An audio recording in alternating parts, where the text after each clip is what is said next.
This is the Adulting with ADHD podcast, self-empowerment for women with ADHD. Hello, everybody.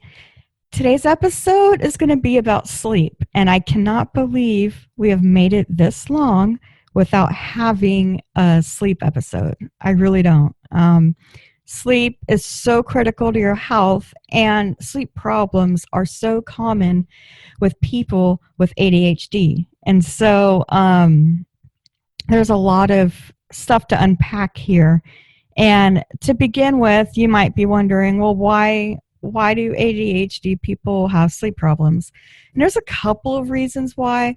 One of them is there's a lot of people who have overlapping symptoms of ADHD, and so they may have ADHD and depression, ADHD and anxiety. They may have all of the above. Ding, ding, ding. Who else has all of the above? It's just one of those things that you have to deal with, and it sucks.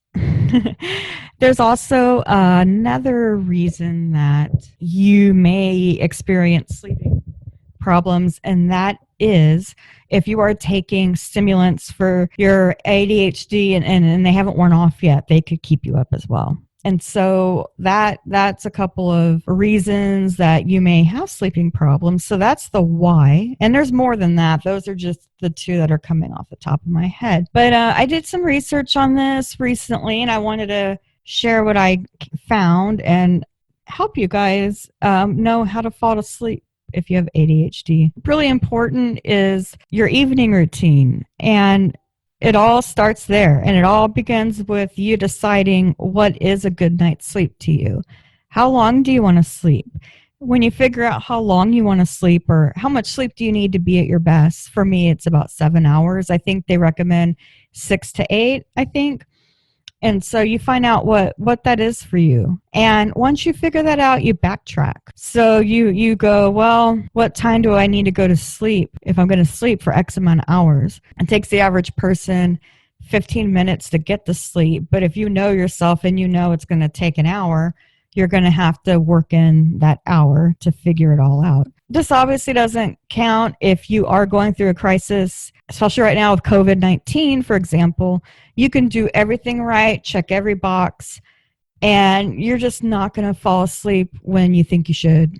And that really sucks. And so the prior advice is more for when, things are typical and you can get yourself into a nice routine. I'm not saying don't keep trying, but it's just going to be a lot harder if you're in crisis. And so give yourself a break if you don't automatically fall into line on this. It's a lot harder when you're going through like some real stuff. But don't give up either. Once you've decided the scheduling, reminders can help. I know they help with me. I had Alexa reminders in my living room, but then they started to wake up my daughter, so it's a whole thing. So now out of habit, I look at my clock a lot anyway, so I just kind of did away with the reminders. But the important thing is just the same time each night. For me, it's 11 o'clock. Do your series of things that is going to contribute to a good night's sleep. And for everyone, that's going to be different. For me, one of the first things I do, I'm going to go into my mystery box here. I brought something to show you guys. I just started this recently. But I had heard melatonin helps a lot, and I wasn't too sure how true that was. But I got these. They're ZQuil. Because I didn't want to do sleeping pills just because I'm already on so much medicine, and there's nothing wrong. I don't think there's anything wrong with that. But I'm trying to only take what I need medicine-wise. So I took these, and they really did work. I really did feel them kicking in right away. And I could feel it in my eyes. Like, that really tired feeling when you're tired and your eyes start getting kind of warm. I really got a good experience out of these. I also tried the pill form, and it says it's for stress. And those work too, but these gummies work a lot better. And the active ingredients are melatonin, chamomile, and lavender. I think on the supplement, the ZQuil pills I was using for stress, they had a couple of natural ingredients as well. And they worked, but I think these gummies worked way better. So what I do is I pop in those, and then I do my washing routine. I wash my face, brush my teeth, all that good stuff. This other thing I do is I spray my pillow with this aromatherapy pillow spray. This is Bath and Body Works. This one's called Love and it's rose and vanilla, but they have all kinds of different ones. The eucalyptus and mint one is really good. I like this one a lot. You know, this might be placebo effect, but I started spraying this on my pillow a couple years back when I was pregnant and couldn't take anything for anything. And so I was desperate and trying all these natural non-prescription things because I wasn't taking prescriptions as much. I took very little when I had to for depression. But other than that, I was trying to keep it natural. I don't know if it was placebo effect, but whatever it is, it works.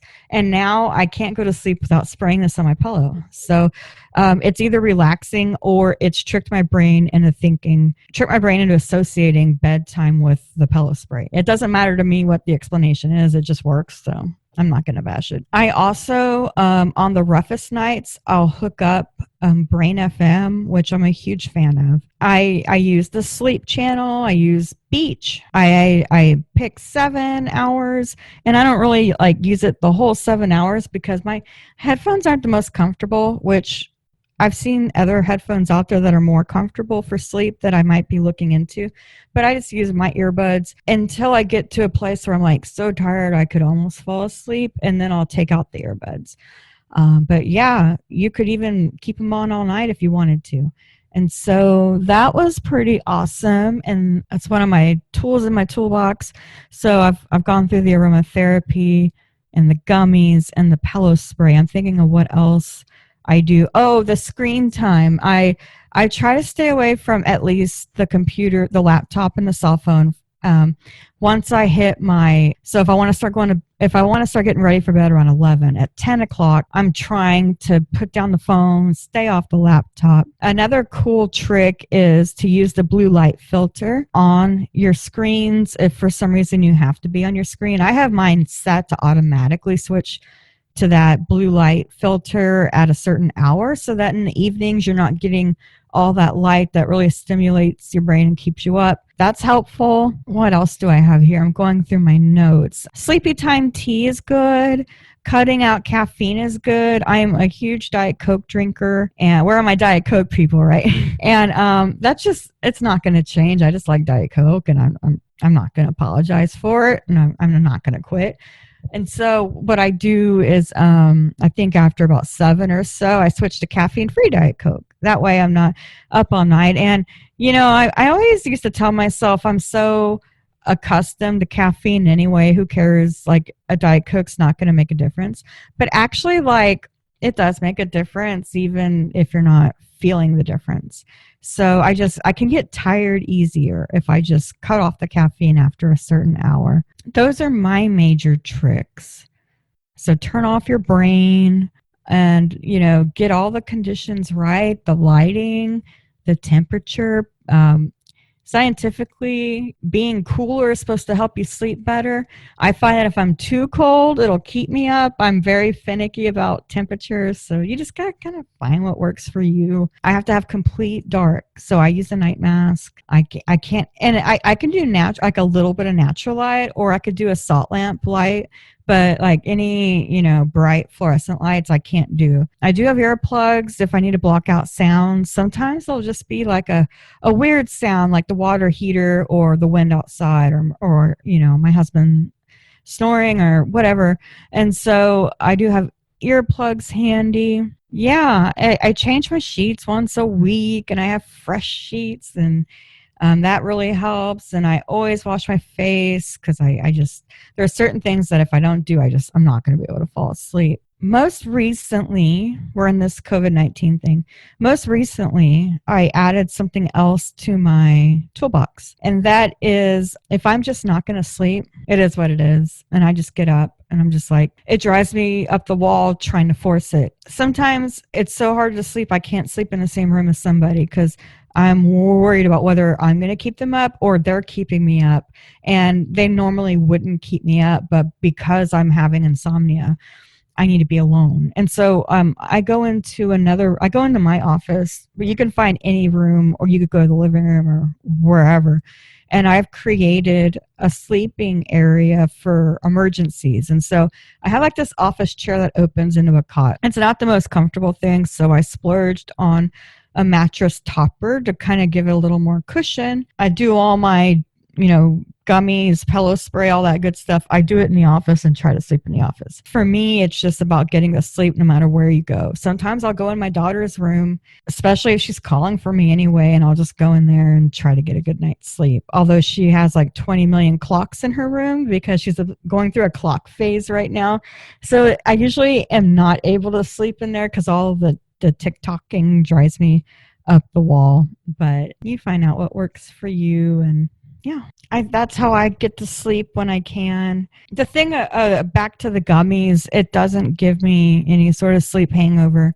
I do sleep very deeply, and I don't feel groggy the next day, which is nice.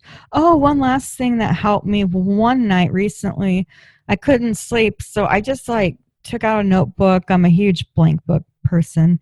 And I just started writing down all the things that were on my mind, things I was worried about, and I just put it all on paper and got it out. Sometimes I do 750words.com. That's 750words.com. Sometimes I'll do that, and it's helpful just to get all that stuff out of your head. But yeah, I think that's it. And I would love to hear what's working for you in the sleep department. You can reach me on Instagram, Facebook, and Twitter with the handle ADHD Adulting. You can also email me at contact@adultingwithadhd.com. I would love to hear your favorite sleep tips. Maybe we'll do a part 2 and I can share your sleeping tips, because we need a huge toolbox, because sometimes your usual stuff doesn't work and you need more help. So definitely let everyone know what's working for you. And until next time, happy adulting.